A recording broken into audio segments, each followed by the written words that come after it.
Tarde, daqui Marco Souza, do projeto Verdades do Corpo, na área da psicoterapia somática, e há temas que eu gosto muito de trazer, visto que são necessários, pelo menos para ajudar a fazer um bom trabalho psicoterapêutico, porque realmente quem inicia este processo está a fazer um investimento, não é? Está a despender valor, está a despender tempo, e é bom que quando alguém inicia um processo de psicoterapia somática saiba realmente o que é que vai contar, o que é possível atingir e avaliar os resultados. Ao fim de algum tempo, de uma sessão, duas sessões, três sessões, as sessões que são necessárias, perceber que é um investimento que tenha resultados, e por vezes os resultados não são resultados materiais, embora facilitem nesse sentido, mas são resultados que a própria pessoa sente ao longo do tempo. Às vezes é difícil de avaliar porque não há dados concretos, mas eu tenho a certeza, não é, que depois do investimento a pessoa acaba por sentir-se muito mais conectada com ela própria, e o facto de estar mais conectada com ela própria traz muitos benefícios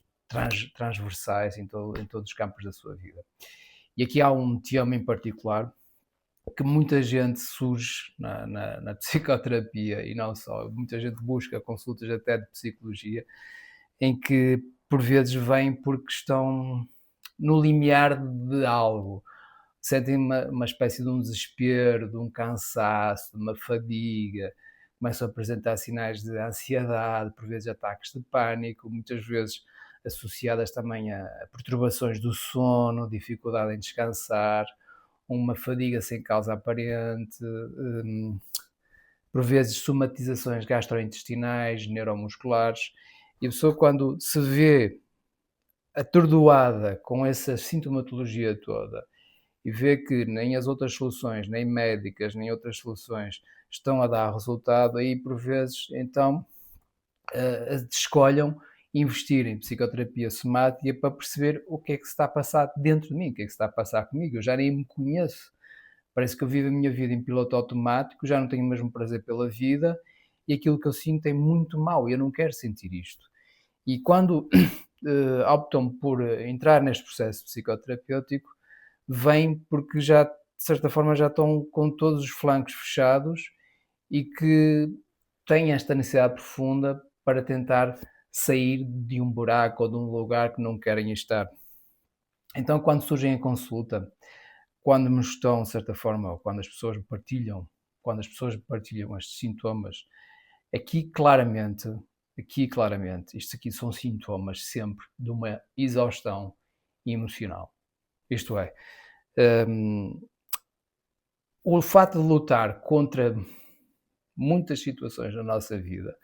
implica um desgaste interno, e isso faz com que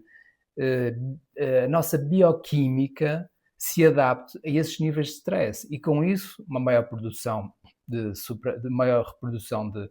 noradrenalina, de adrenalina, de cortisol, que faz com que o nosso corpo esteja sempre em permanente vigilância, em permanente alerta, em que esteja sempre, digamos, à procura de perigo e se encontra no modo de sobrevivência, de luta ou fuga. E então muita gente procura nesse estado, e que esse estado leva a sintomas de ansiedade, perturbações de sono e outros sintomas de hiperativação. Então, quando há esses sintomas, isto é claramente um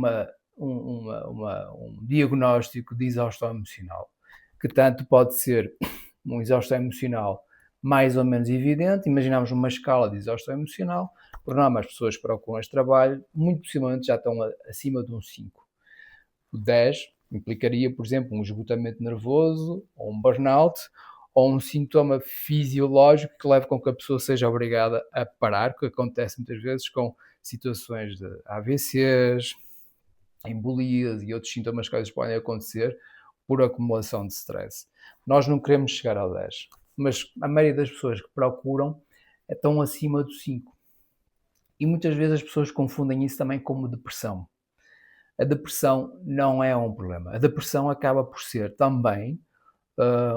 um resultado desta exaustão emocional. Porque chega um momento em que a nossa fisiologia está tão carregada de stress, tão carregada de cortisol, que a solução para não estar nesse lugar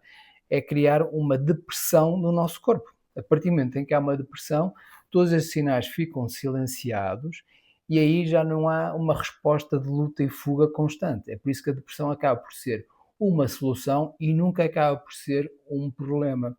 E é por isso que se fala muito na epidemia da depressão, quando na realidade a verdadeira epidemia que existe neste momento é a exaustão emocional e aquilo que leva à exaustão emocional, que é chamada a negligência pessoal. E às vezes isto é um bocado difícil dizer às pessoas, porque quando nós nos situamos neste patamar de exaustão emocional, significa que houve uma parte nossa, houve uma parte dentro de nós, que teve de ser completamente negligenciado em detrimento de outra coisa, em detrimento de certas obrigações, deveres ou preocupações que acabam por ser mais importantes do que propriamente nós próprios. Então eu posso considerar que realmente a causa maior destes problemas que podem trazer aqui para nós e também para a saúde, em termos de saúde mental, é esta dificuldade e esta negação que nós criamos sobre nós próprios, sobre o nosso próprio autocuidado.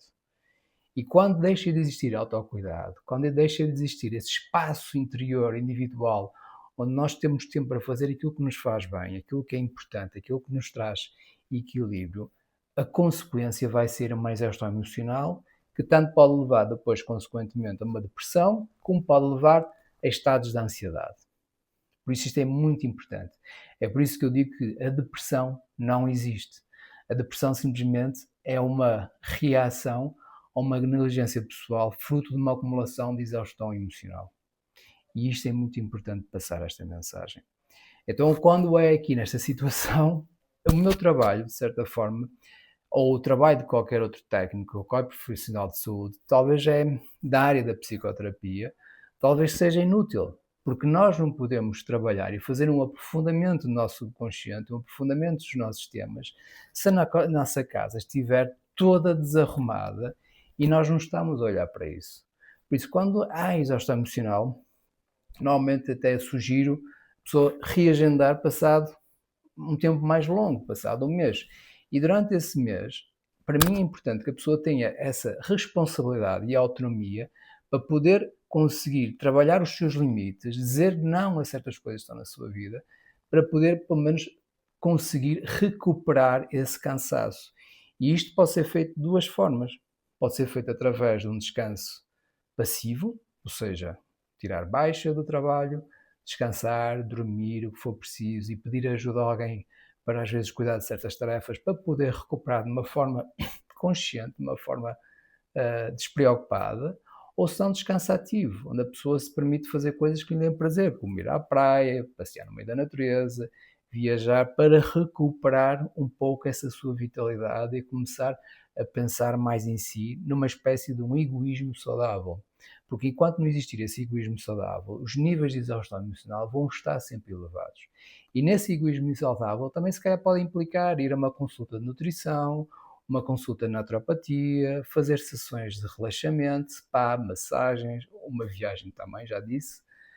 Tudo que faz com que os níveis de cortisol baixam no sangue para poder estimular um pouco mais de endorfina, para poder estar mais presente